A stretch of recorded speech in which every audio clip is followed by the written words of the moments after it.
जम्मू कश्मीर पंडित नेहरू के हाथों में था। उन्होंने जम्मू कश्मीर को इतना विवादित करने का काम किया कि वो भारत को लगातार आजादी के बाद डसता रहा। भारत की प्रशासनिक सेवा को वर्तमान स्वरूप देने का कार्य ये सभी लौह पुरुष सरदार वल्लभ भाई पटेल के कारण हो पाया।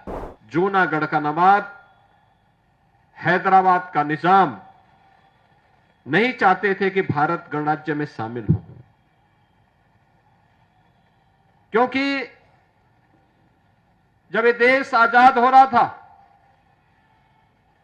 टू नेशन थ्योरी को अंग्रेजों ने जब देश के अंदर लागू किया तो ब्रिटिश हुकूमत ने उस समय देशी रियासतों को इस बात की स्वतंत्रता दी कि वे भारत गणराज्य में शामिल होना चाहें या पाकिस्तान में या अपना स्वतंत्र अस्तित्व बनाए रखना चाहें, यह उनको स्वतंत्रता दी गई थी। भारत की सभी देशी रियासत भारत गणराज्य का हिस्सा बनने के लिए जितने भी हिंदू रियासतें थीं, उन्होंने भारत गणराज्य का हिस्सा बनने में सहमति व्यक्त की। जूनागढ़ का नवाब और हैदराबाद का निजाम मना कर दिया। जम्मू कश्मीर रियासत को कहां शामिल किया जाए, वह असमंजस की स्थिति में थे। तो पंडित जवाहरलाल नेहरू ने उसे अपने हाथों में लिया कि मैं इसके बारे में आगे पहल करूंगा। जूनागढ़ और हैदराबाद को भारत का हिस्सा बनाना है और एक रक्तहीन क्रांति के माध्यम से केवल सरदार साहब की सूझबूझ के परिणाम स्वरूप ये दोनों रियासतें भारत गणराज्य का हिस्सा बनी। जूनागढ़ के नवाब को और हैदराबाद के निजाम को देश छोड़ करके भागना पड़ा। जम्मू कश्मीर पंडित नेहरू के हाथों में था। उन्होंने जम्मू कश्मीर को इतना विवादित करने का काम किया कि वो भारत को लगातार आजादी के बाद डसता रहा। उग्रवाद, अलगाववाद, ये उसी कश्मीर से पंडित नेहरू के कारण देश को प्राप्त हुआ था।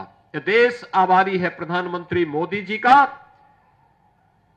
जिन्होंने लौह पुरुष सरदार वल्लभ भाई पटेल और डॉक्टर श्यामा प्रसाद मुखर्जी के सपने को साकार करते हुए आज कश्मीर में धारा 370 समाप्त करके कश्मीर को भारत गणराज्य का अभिन्न हिस्सा बनाने के लिए एक देश में एक प्रधान, एक विधान और एक निशान के संकल्प को आगे बढ़ाया है। बहनों और भाइयों, भारत के अंदर अनेक गृह मंत्री के रूप में भारत के अंदर अनेक ऐसे कार्यक्रमों का शुभारंभ लौह पुरुष सरदार वल्लभ भाई पटेल ने किया था। चाहे वह सोमनाथ के मंदिर के पुनरुद्धार का कार्य हो, भारत के अंदर तमाम प्रकार के उन विवादों के समाधान का एक तंत्र विकसित करने का कार्य, भारत की प्रशासनिक सेवा को वर्तमान स्वरूप देने का कार्य, ये सभी लौह पुरुष सरदार वल्लभ भाई पटेल के कारण हो पाया। यह देश का दुर्भाग्य रहा जब लौह पुरुष सरदार वल्लभ भाई पटेल का यशस्वी नेतृत्व और लंबे कालखंड तक देश को प्राप्त होता।